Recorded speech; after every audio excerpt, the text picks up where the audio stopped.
ભાવનગરમાં ત્યાર સુધીમાં ચોર, ગુંડા, દારૂડિયા અને જુગારીઓ પકડાતા હતા, પરંતુ હવે તો નકલી પોલીસ જ ઝડપાયા છે। સમગ્ર ઘટના એમ છે કે હાલ તહેવારોની સિઝન ચાલી રહી છે। યુવાનો વડવા તલાવડી નજીક લાઇટ ડેકોરેશનનું કામ કરી રહ્યા છે। ત્યાં આ નકલી પોલીસ બોલેરો કારમાં બેસીને આવ્યા હતા। આ કારમાં આગળ પોલીસ લખેલું બોર્ડ પણ મારેલું હતું, જે પણ બનાવટી હતું। અઈસમો દ્વારા લાઇટ ડેકોરેશનનું કામ કરતા યુવાનોને પોલીસ હોવાની ધાક બતાવી અને નશાની હાલતમાં એલફેલ બોલવા માંડ્યા હતા। ત્યાં નજીકમાં ઉભેલા લોકો એકઠા થઈ જતા આ નકલી પોલીસે ગાડીનું લીવર દબાવી નાસી છૂટ્યા હતા, પરંતુ આગળ સનાતન સ્કૂલના ચબુતરા પાસે આખ્યાન હોવાને કારણે આ લોકો ત્યાં જ ફસાઈ ગયા હતા અને લોકોએ પીછો કર્યો, પરંતુ બે ઈસમો નાસી છૂટ્યા અને એક લોકો પાસે પકડાયો।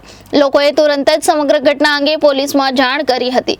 પોલીસ તાત્કાલિક ઘટના સ્થળે પહોંચી ગાડીની તપાસ કરી ગાડીમાં દારૂની બોટલ મળી આવી હતી। એ ડિવિઝન પોલીસ દ્વારા એક ઈસમ અને ગાડી જપ્ત કરી બે ઈસમોની શોધખોળ ચાલુ છે। Reporter Firoz Malik, Janadesh news, Bhavnagar.